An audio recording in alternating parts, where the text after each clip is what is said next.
And that's the main two project. Well, I can tell you real quick, I had a meeting last Friday, trying to define processes for the water plant and get the number down so we can apply for the money by mid-March. Met with that engineer, and also meeting with the wastewater and the EPA, the wastewater engineers and EPA. I will be in a meeting from 1 to 2 with them and the EPA, and then from 2 to 3 with the engineers after we hear what the EPA has to say to define what type of processes we need at the wastewater department. And last item on projects is the crews are prepared and ready for the storm coming. I just got a blow today, though. Our street superintendent tested positive for COVID today, so somebody will have to take over running that crew. But we are prepared, and we have our first waves of employees available and ready if we get hit. Okay. So that's the quick rundown on the projects. Okay, I'm gonna skip to the public here and see if anybody has anything that they wanted to come up and say or talk to us. You wanna talk to us, come right up to the microphone, identify yourself, and tell us how good a job we're doing or how bad a job we're doing. So my name is Jacob. First time actually been here. I've been in Johnstown for a year and a half. I actually was emailing the police chief this week. I live in Creekside Preserve, the new neighborhood behind TSM. New neighborhood. Yeah. So on the corner, I live on the corner of Fox Drive and Raccoon, and we're essentially Fox Drive is kind of a cutway through Mink Street to kind of 62, and it's a speed road. Everyone flies up and down that road, and we tried to work with Pulte and kind of asking our HOA, like, what's the steps we can do to the stop sign that it's at our corner, make it a four-way stop instead of a two-way stop currently to help mitigate some of that speed. I'm just curious, and I was emailing the chief, and he said come to this forum and talk to you guys to see what that steps would be. I know our street is one of them. The Bigelow Drive right now is just one long street, and I imagine once our development is completely done, that also will be a speed raceway on that track as well. So we're trying to wonder, like, what's the steps to do to kind of mitigate people from just flying up and down. On Bigelow, I believe, and correct me if I'm wrong, the speed signs on the straightaway on Bigelow, I'll call it the straightaway because I know what you're talking about. There are speed limit signs up there, aren't they? Yeah, it's just speed limit signs, but people aren't listening. Well, that's an enforcement issue. Yeah. There. And Now, you're talking also, if I think the Fox Drive is the one that connects you to the Khyber Run development. yes. I personally have no problem with making that a four-way stop. Now, the developer, I think in their plans, it does not show that as a four-way stop, but I have seen that too, because there are people that cut through that way off of Mink. I don't think it would hurt to make that a four-way stop, quite frankly. I think where we've got some leverage on doing that, if Pulte doesn't like it, is we haven't accepted those streets yet. Well, I was thinking I would just recommend to the street superintendent to put the signs up, put them up. Because Fox Drive was an original road. It was stubbed into what would be the Pulte development. I would tell council that I would agree that there needs to be a stop sign there, and I think we should just be able to go ahead and oops that, find the underground utilities, and go ahead and make that a four-way stop. And then, Do you have an opinion on that, Chief? thank you, Mr. Leggett. Members of the committee, I also support the fact that there should be a four-way stop at Fox and Raccoon, but I also believe there should be another one that would be erected at Bigelow and Raccoon as well. There is a significant amount of complaints that do come to my desk in reference to speeds. If you're aware of the physical area, there's also a park that kind of separates that area right where Red Fox Court is. There's a physical park.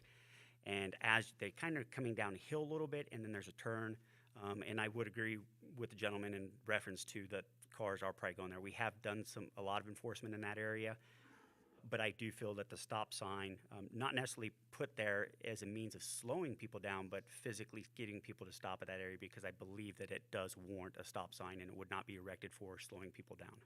I think if you see more stop signs in there for safety, not to slow them down, but safety, maybe go overboard a little bit with stop signs.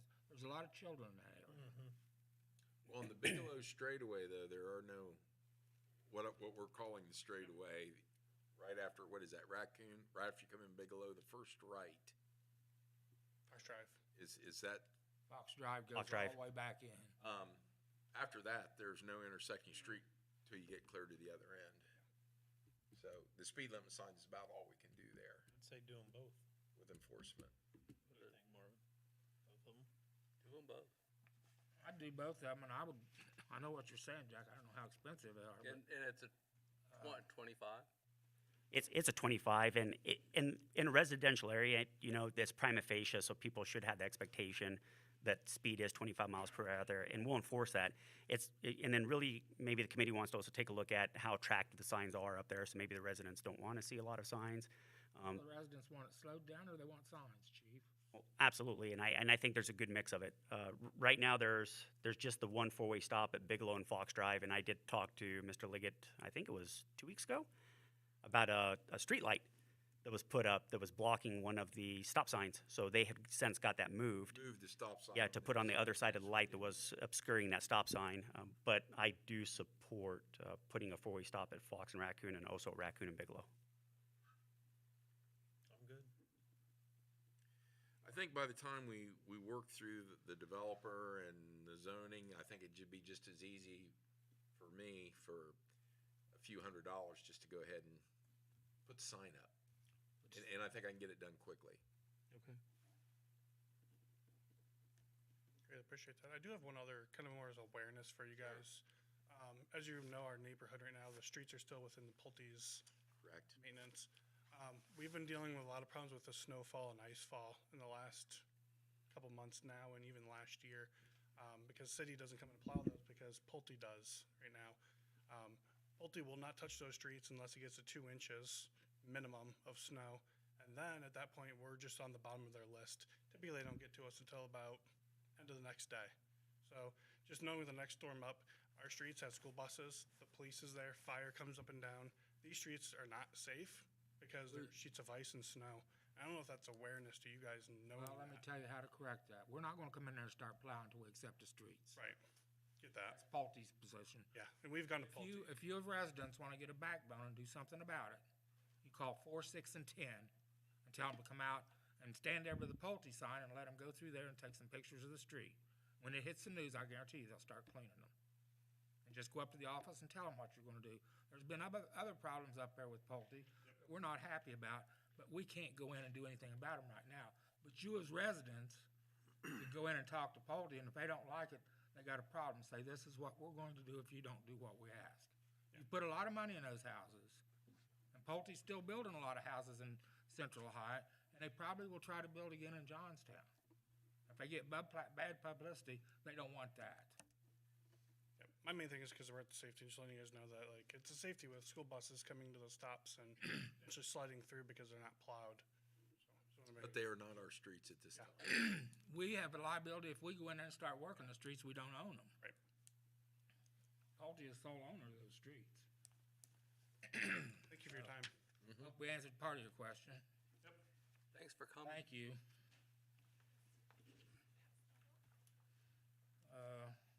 Route 62 is about the same thing, isn't it? True, you haven't gotten anything on the 62 or the red light.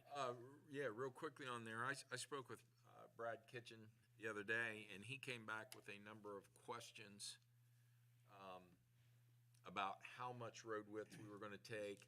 Was there gonna have to be a buildup of that road if it becomes a actual city road versus, you know, the way that road was built? And so what I did was I called Prime, our engineering firm, and I asked them to send me a proposal, which I'll get in front of you hopefully by the next council meeting, to see what it would take for them to make sure it's the proper width that we need, what the turning radius coming off of Bigelow up in, what it should be, what estimated changes they think it will need to turn that section into a public street, and what widths. Now, once I have that information, I can go back to Mr. Kitchen and, you know, say to him, we need this many feet of road, because he couldn't develop a number because he didn't know how much we were taking. But initially, the initial conversation with him was not negative, and is not negative at this point. It He never just, has been. he just needed some more information before he can get us a number. he got disgusted because there was so many people without authority calling him, and he just quit taking calls. Well, I think we're doing good right now, and I think he so. came back with some questions, and I'm gonna get him some answers, but I need the engineers to do that. Probably it'll be $5,000 or less for them to come in and run that study. Well, So, that's where we're at on that. I don't have the numbers we need yet because he needs a little more information from us. keep all those studies, separate and stuff, and, probably still be a lot cheaper than putting a red light in, I would say so. so. Actually, just a question on that one. So what is the proposal? That's, everyone I know is questioning what's going on with that. There are two proposals. There's one where we can go ahead and that exit would go down Bigelow out to State Route 62, and an additional light would be there at 62. Our concern with that is the slope of 62 is so steep. So if you're coming up 62 and you hit that red light on a winter like a storm we have coming, we have seen, those of us who have lived in this community our whole life, see people stall out up that hill and slide back down. So we're concerned about the slope of that hill and people having to stop midway up that hill, not in the summer or good weather, but bad weather. So the second proposal would be the driving lane between the McDonald's and the bank and the shops is like an access road right now that people are using. We are wondering if we can bring that up to street grade, city street grade, have people turn in there, widen that entrance a little bit, and go out to the what we call the Wendy's light, or the entrance, which is a flat area where people can stop and get in and out. Our other concern is two lights so close together on that road and the stacking, particularly if you have a semi or somebody in between there, that could cause trouble getting out on Bigelow. Now, Bigelow would maintain if you're going out right turn only. So if you were wanting to go down into town, we'd keep that in right turn. Again, that is all speculation, and we're doing some feasibility work on that right now to see if it's a good plan or a bad plan. Has a roundabout ever been considered at all, or has that always been pushed away? No, roundabouts, Johnstown has taken to them, and we like the way they work. The problem is it's still on the slope of that hill and coming out sideways. We're concerned about the grade on that hill, where otherwise we probably would have just gone ahead and put the light there. It might have been the quickest thing to get done, but that grade is a problem. If you've lived in this community very long, you know that hill sometimes during ice weather can be a tough area. So. We had a roundabout there. I can just see the semis down in Raccoon Creek and during the winter. So although Johnstown currently, I don't know what you've heard, but we are pro roundabout in the approach of roundabouts. We like them, just don't know how it would work on that slope of that hill. Answer your question? Okay. You through, Jack? Yes, sir, unless you want to hear about the ARPA funds. Well, why don't we go ahead and let you take care of your two, and then we'll get to the chief, and he won't feel rushed. And Yeah, the only other thing is the mayor and I attended a meeting with the county commissioners. Do you want to take the ball here, Mayor, or do you want me to finish it up? I'll be happy to. Go ahead. As you know, we had some discussion early on about the county's $39 million, or I think it was $39 million, that they got in ARPA funds, and they've received $110 million in requests from various communities, and they're trying to figure out who gets it and who's going to be on the short list and not get any. So we were asked to come to Newark and meet with the commissioners, and we did. As we all know, the proposal to have them spend some of their money on a water line going to Croton, that basically that idea is dead due to lack of a commitment from the citizens of Croton. And even though it was mentioned in the paper this week in an article by the Advocate and this morning in the Dispatch, that is old news. And so the commissioners asked us, would we submit another plan that they possibly could fund.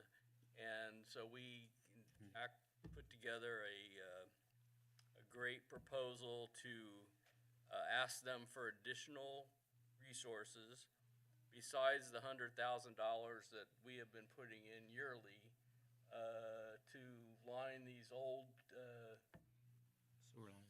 sewer lines. And I think it was received positively. They didn't make any commitments. They asked us, an interesting question they asked us was whether we were doing this jointly with the township trustees. And we were all taken aback by that question because historically we've never done these projects in conjunction with the trustees' money. That is their money. The village money is our money, and never the twain shall meet. So I committed to reaching out to the trustees. I made those phone calls. I got exactly the response I thought I would get is, no, we're not sharing any of our money with you all for these projects. And that was the end of it. And I reported that back to Commissioner Bubb. And that we were waiting to hear from the commissioners on the projects and what they're going to be able to fund and what they're not going to be able to fund. There's been no list released as of yet. So that's where that is.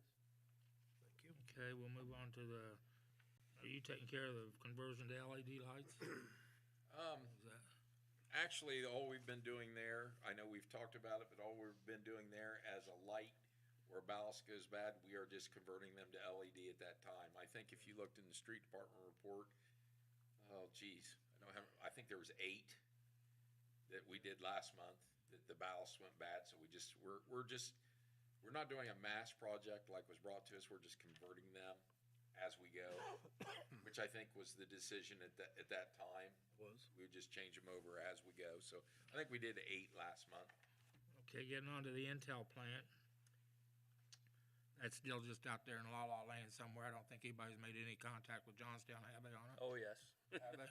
We have, we are going to be, I was notified yesterday that we can expect a visit. I was supposed to get a call today and I didn't, from the team from Intel.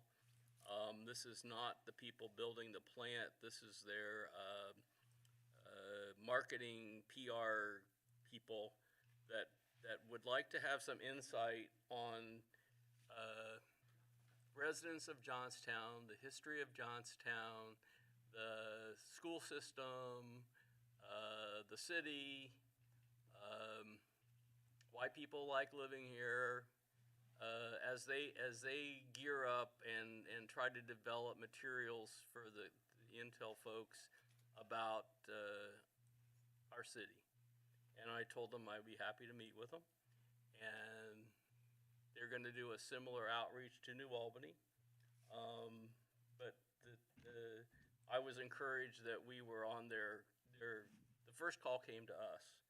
And they are interested in what we have to say. They want to learn about us as they locate their factory. And so that was yesterday's call. Is anybody else going to be? What's that? Anybody else besides you going to be invited to that meeting? Oh, absolutely. I'm going to ask everybody to come. Okay. It's not me to sit down and educate these folks. It's going to be up to everybody.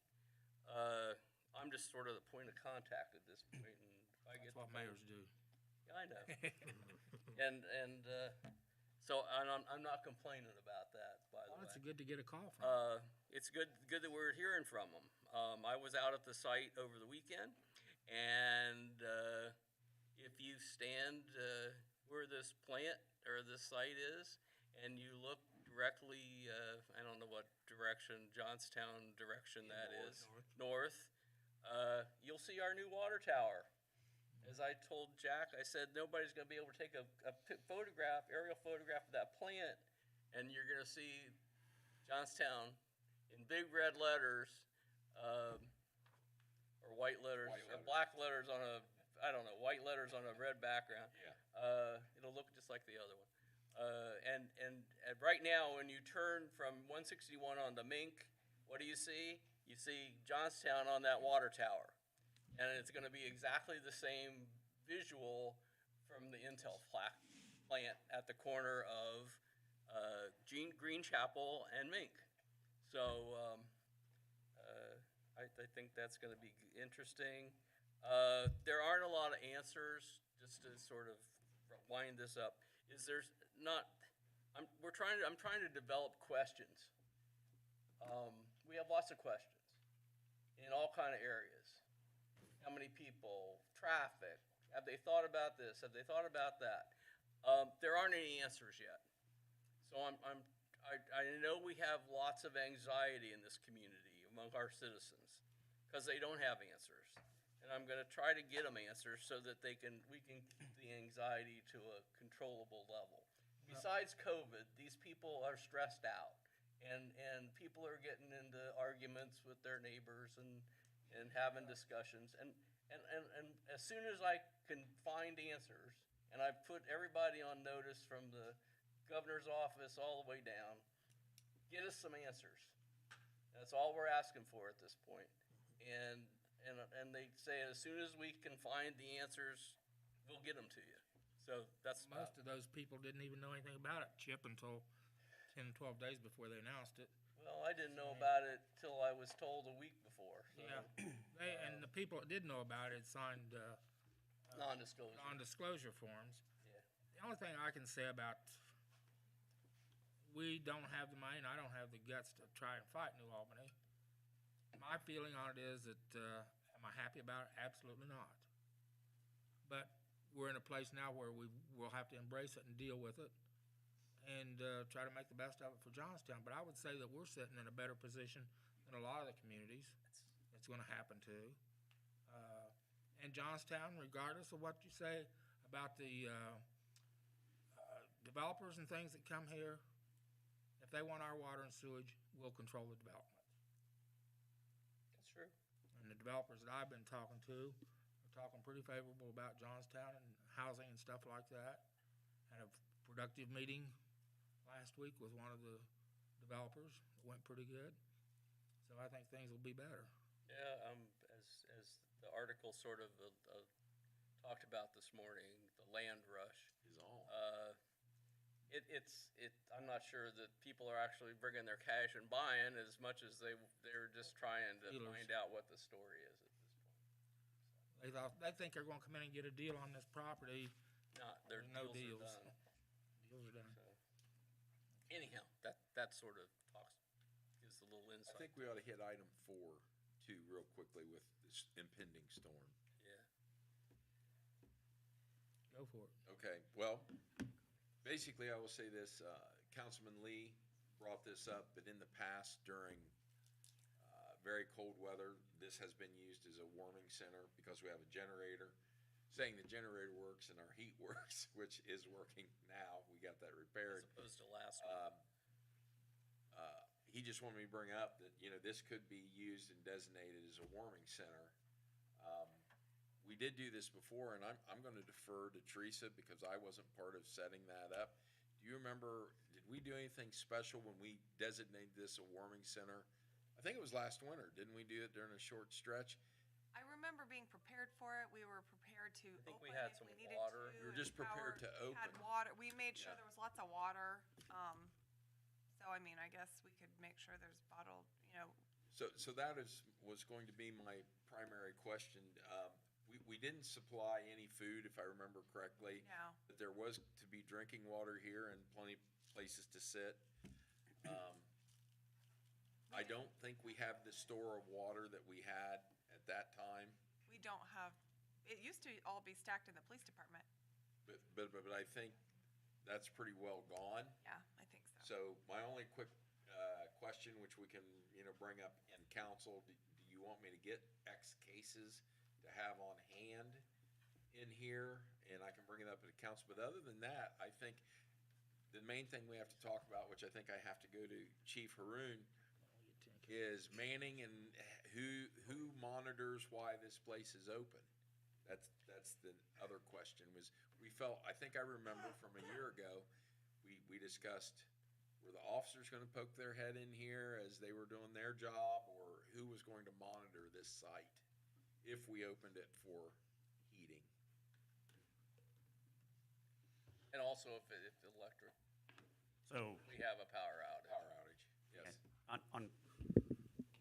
on my end, I don't know, I wasn't here, so I don't have an answer, but yeah, it is a concern, and I think that as we stand today, there's a lot more tech in this area than there was the last time that happened too, so I do, although I feel like everybody will be on the best behavior, there should be some safeguards, that are put into place, so I'm welcome to any type of recommendations. Yeah, I just think, we'll just make sure the outer doors, we don't want them wandering through the building, that this room will be open, we'll have water available. With council approval, I think we'll make those purchases, but I do think, I don't know that it needs to be, and I'll ask this question again, that we need somebody here full-time, but we ought to have somebody sticking their head in here. And then are we gonna allow it to be an all-night stay over? If they're here and they can't go home because of heat or. Well, I do Power's think a out. year ago, we said something like 10 PM. We were gonna close it, but I agree with you. If there's a power outage or no heat, I think we ought to think that, it'll be open and we might have to ask our officers to poke their head in here more often. Thing is, if they're out of their homes because of heat or electricity or something, you gonna tell them they gotta go back out in the cold No, at 10 o'clock? Absolutely not. What's that Well, about? I agree with you, but my memory could be wrong, but I thought we said we were gonna close it up at a certain time last. But okay, so I know the procedure where we're at, we're gonna leave it open as long as it's necessary to be open. We will supply water, Just get 10 cases of water and put it in this room?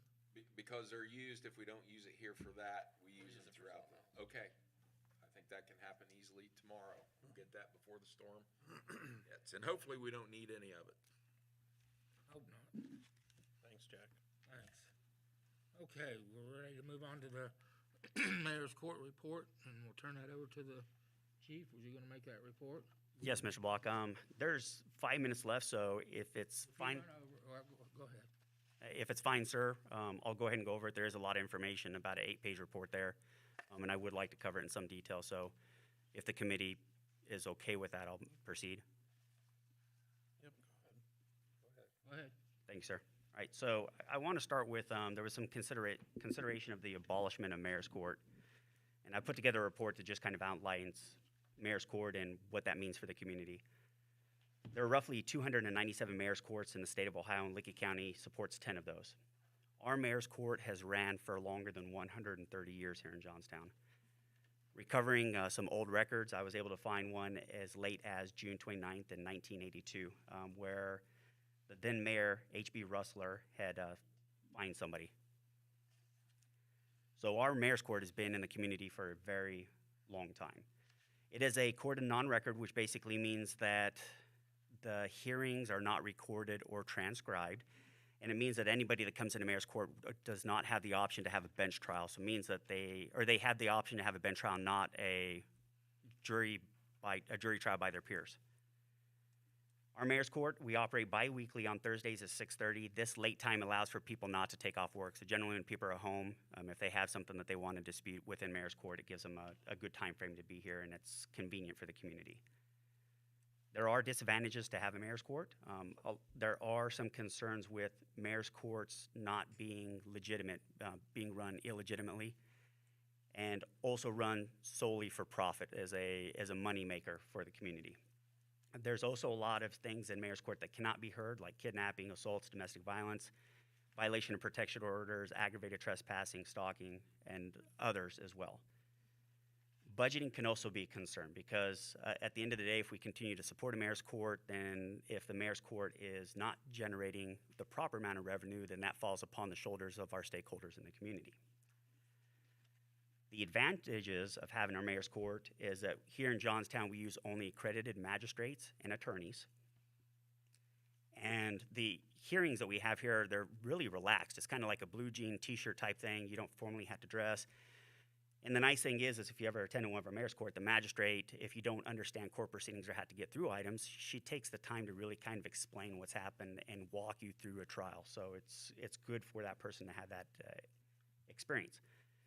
One of the biggest advantages that I really want to point out tonight is that if we don't have our mayor's court, we lose a system of control within our community.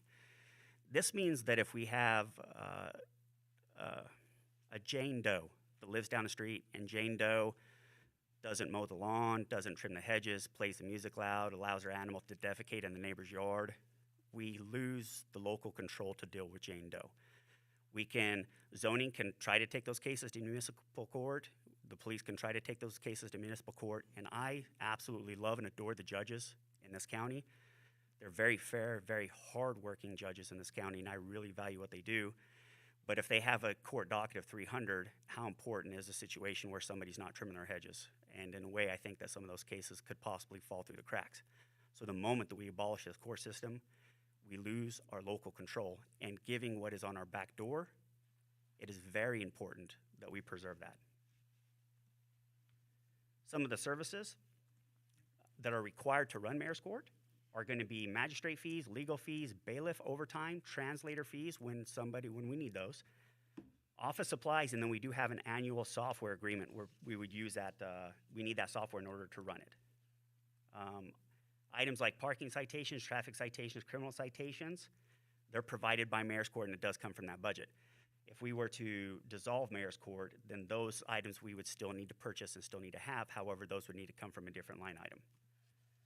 It's likely that the officers' overtime will also increase because there's a lot of continuations at the municipal level, and there's a lot of time where the trials don't happen, defendants don't show up, and so on and so forth. Generally, in mayor's court, if it's set for trial, we generally know for a fact that there's going to be a trial. Some other considerations for mayor's court, that is, if we abolish mayor's court, there's a lot of stuff that kind of gets left in limbo. Like, what do we do? An example would be, what do we do? Do we forego collecting fines that we're currently collecting? Do we forego and dismiss all probation statuses? What about OVIs? What about thefts, criminal damage, public exposure, stuff like that? Do we just dismiss all those cases? Dismiss the fines and the probation that are a result of it? So we need to consider that. And then there's also some consideration on us amending our current ordinances, say that we no longer recognize or hear mayor's court. So we would actually have to get into the books and dissolve some of those laws as well. From the finance section, I was surprised that ideally, mayor's court, it should be a very good balance. It should be a balance of something that it's maintained. It's not a burden upon the shoulders of the taxpayers, and we definitely don't want to have it to generate any type of profit, because that's what we're not here for. It's there, and police support, to enhance safety, and that's the number one thing. So if you look at 2020, mayor's court generated $5,677, so we were at a profit, a slight profit. In 2021, we had a loss of $1,390. During the week, January 3rd, I ran a report to review how citation counts have looked and how they've been trending over the previous 6 years. And during my review, I noticed that there was a decline in officer-initiated performances. So what I used is a 6-year mean average. So I combined 6 years worth of data, and in that 6 years of data, the officers in Johnstown basically wrote 593 citations annually. In 2021, I noted that count was down 52%, and then in 2020, that count was down 25%. So with that stated, I feel like the productivity from these officers, being that there is an expectation that the officers enforce not only local crime laws, but also local and state traffic laws, to have a slight increase. So I've set a goal to increase the productivity by 13.3%. And I believe that by doing this, it will help better sustain that mayor's court and create a more favorable outcome. I do want to emphasize that the nature is to promote safety, not revenue. When I looked at other venues that were near us, I also took a close look at fines and what does that fines mean to us and how are we collecting fines. So I was very surprised that our court costs are $50 as opposed to Sunbury, which has $80, Granville has $85, New Albany has $80. So we're significantly low there.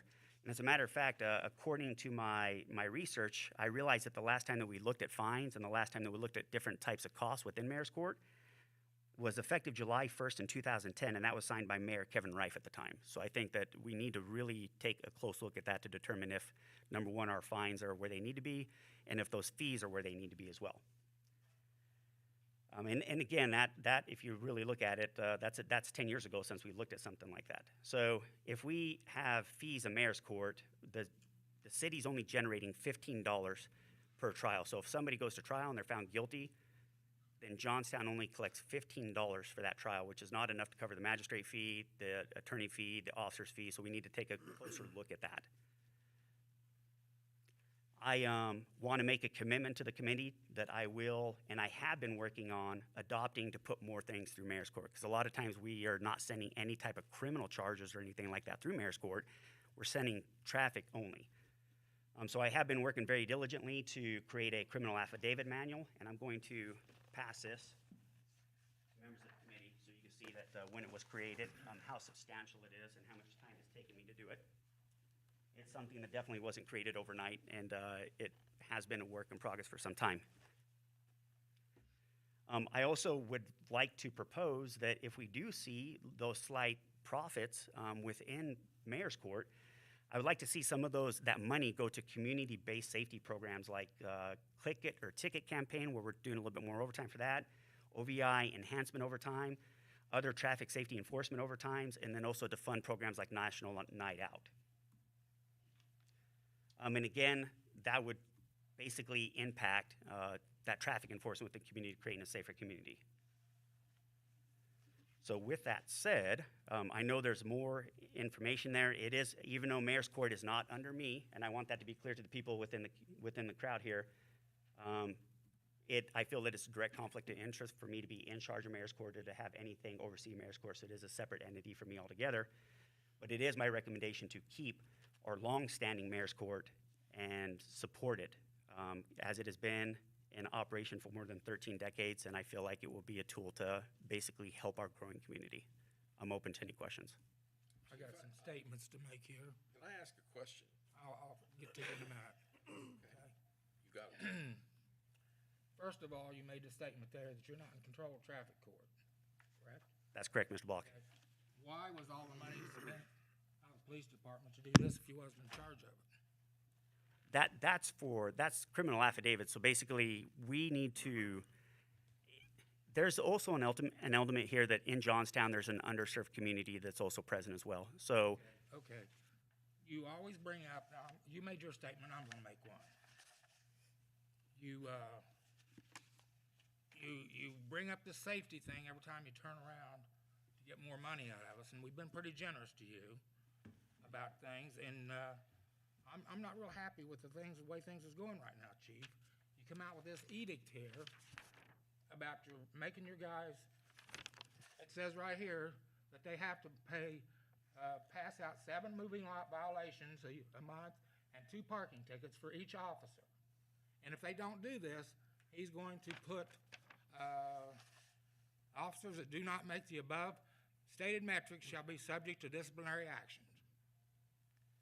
Does that sound right to the public? If your officers don't get these violations and citations, they're going to be... That has since been redacted, so... You didn't redact it when you put it out, and I'm ready to put it on Facebook. Well, I understand, Mr. Block, but what you have in front of you... I talked to you about it at my house, and you didn't want to listen to me then, so you're going to hear me out But, now. correct, what you have in Hear front of you me is out. not accurate. I had listened to you, now you're going to listen to me. You also went in and took it upon yourself. It says in your report that you created a bailiff's position. What gave you the authority to create a position? The state of law, the state of Ohio says that if you're running in a mayor's court, you're required by law to have a bailiff there. A bailiff is not a specialized position, it's just an officer that monitors a Pays court. time and a half, and how many hours do they get called for? So they are paid hour per hour. So if they're there for 1 hour, they get 1 hour. If they're there for 2 hours, they get 2 hours. How many other officers do you have in mayor's court when mayor's court's going on? It depends. It could be some. However, the law is very clear. It specifies that there has to be a bailiff. It cannot be an officer in the crowd. Okay, now, tell me about this deal if you don't have the clerk back there in your office, which it all entails that, the mayor's court and having another clerk in your office to take care of that. If you don't have that clerk, then you gotta send your guys down to Newark to pick up tickets and things. Explain that to me. So if mayor's court were abolished, then there's a likelihood that my current, Likelihood, or you have to do it? the clerk would likely be abolished as well.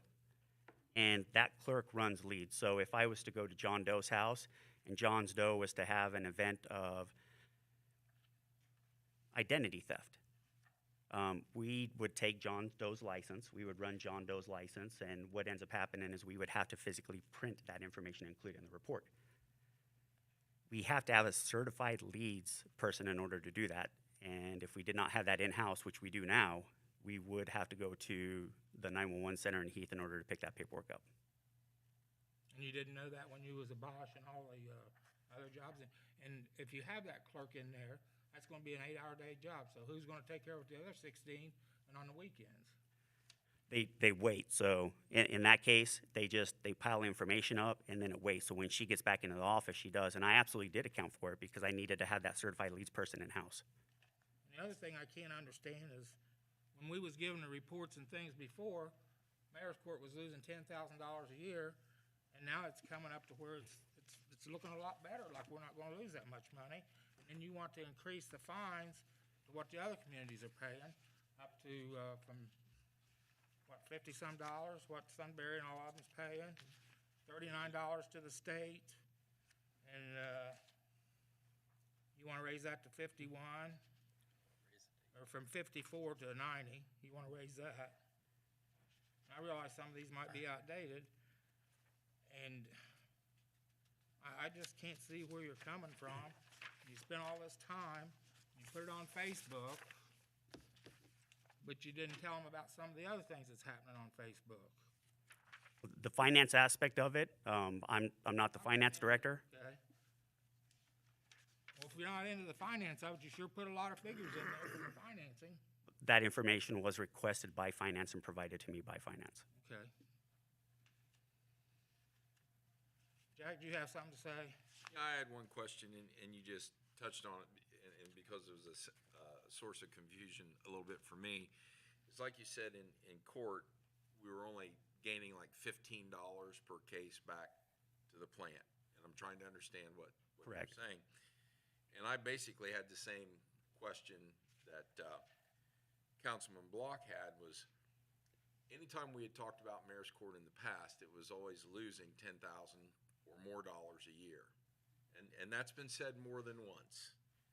And so these numbers are pleasantly surprising, but yet if we are only gaining approximately $15 per case, maybe I'm just not understanding, but by the time we pay the prosecutor, the magistrate, the bailiff,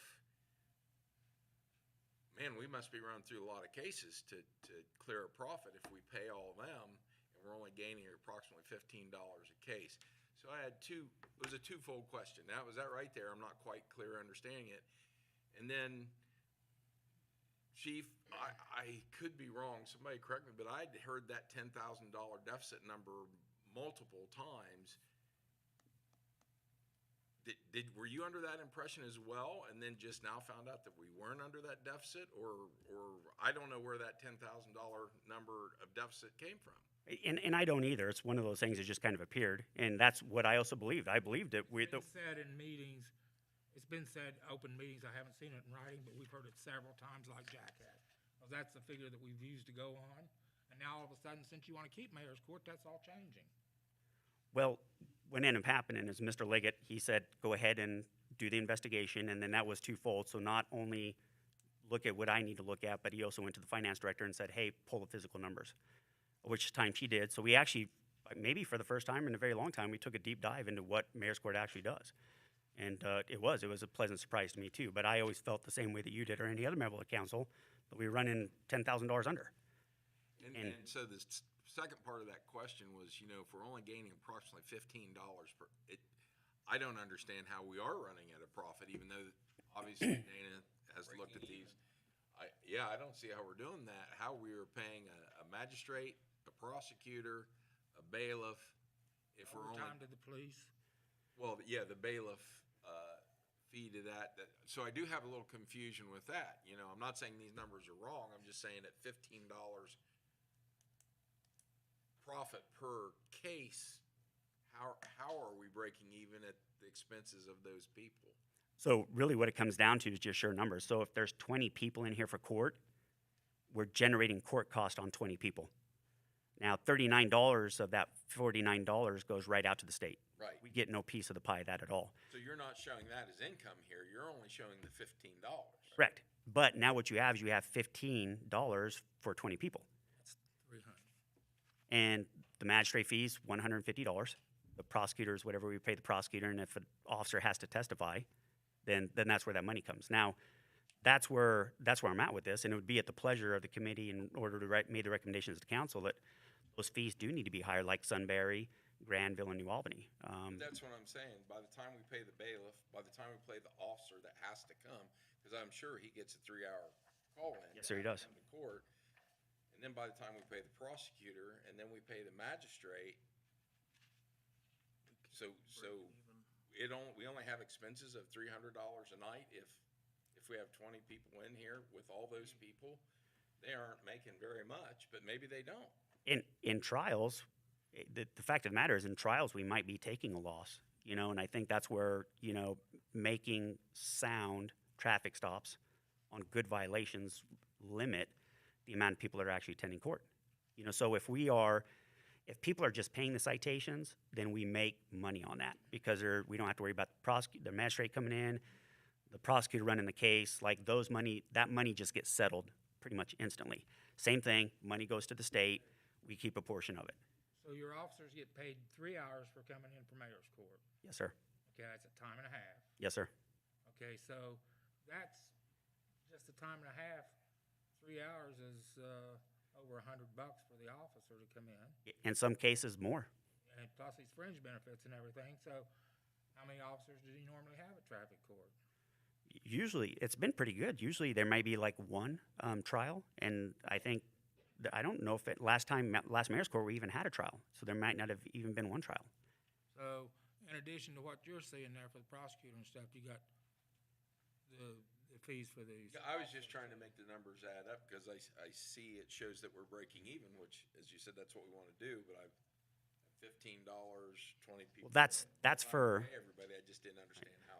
So if somebody steps in to basically they want to talk to the prosecutor, if they want to talk, let's say they come in and they say, hey, I don't want to really contest the fact that I sped, but I don't want any points on my license.